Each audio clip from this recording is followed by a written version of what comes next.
We are talking about the empirical rule. That is also known as the 68, 95, 99.7 rule.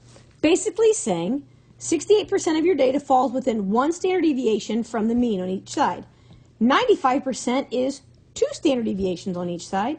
And 99.7 is 3 standard deviations. If you can remember 1, 2, 3, you're golden. So, it breaks down like this, right? 68 divided by 2 gives you 34. You got leftovers as you go down. So let's play with this a little bit. Watch my other video that talks more in detail about how these numbers come to life. So, number 1, the area under the curve to the left of mu minus sigma is, well, here's mu minus sigma, which is the mean minus the standard deviation. So to the left is all 3 of these added together, which gives me 16%. Number 2, the area under the curve to the right of mu plus 2 sigma, add these two together, and I get 2.5%. If I would add all of these percents together, they should equal 100% because all area under the curve. Now let's go back to that blue. The area to the right is 2.5%. So if I want to now find area to the left, that's everything else. Well, if the whole thing is 100% and the area to the right is 2.5%, then the area to the left is everything else, which is 97.5%. And that's the idea of complements, which leads us into probability, which we're going to get to in a while. All right.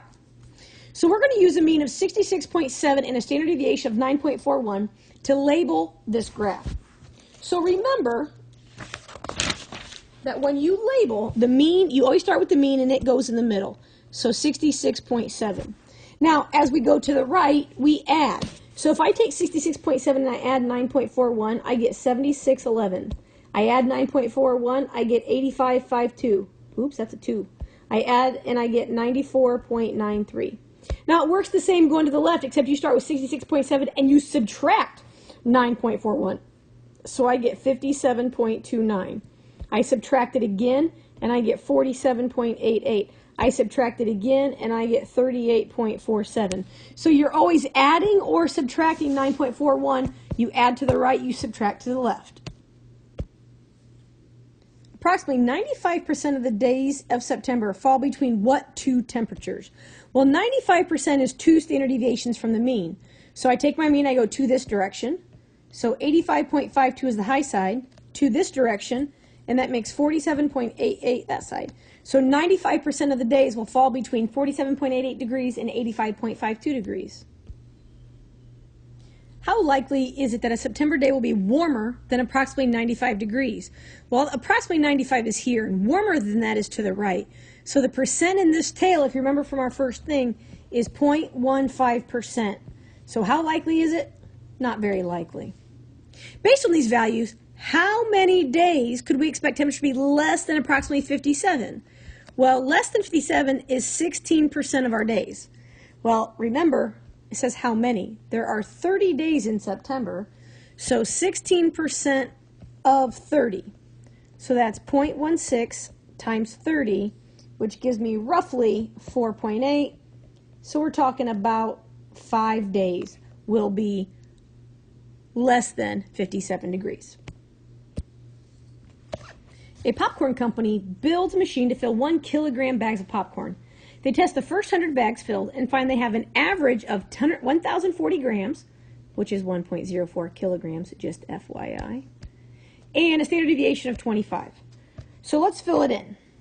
That'll give us 1,040 for the mean. Remember, we add going to the right, 90 and 1115, and we subtract going to the left.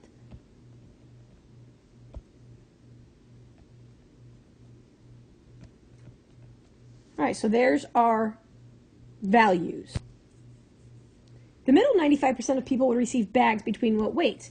Remember, 95 is 2 standard deviations away, so we start with our mean and we go 2 to the right. 1090 is the upper half, 2 to the left. 990 is the lower half, and of course these are both grams. 990 grams and 1090 grams would be 95% of our bags. what proportion of customers would receive bags weighing at least 990? Now, at least means 990 or more. So we're talking all of this. Well, it's easier to just add these two together and get 2.5.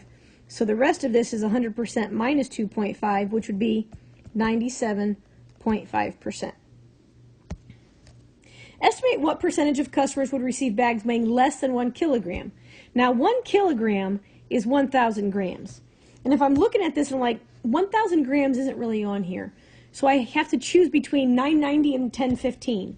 Now it says weighing less than 1 kilogram. If I choose 1015, part of that is more than a kilogram. So I can't use 1015, I'll use 990. So if I go less than that, we're at 2.5%. But I had to round because 1,000 is really closer to about right here. But I don't know how much percent that is. So I had to round to 990, and that makes it go just a little bit off.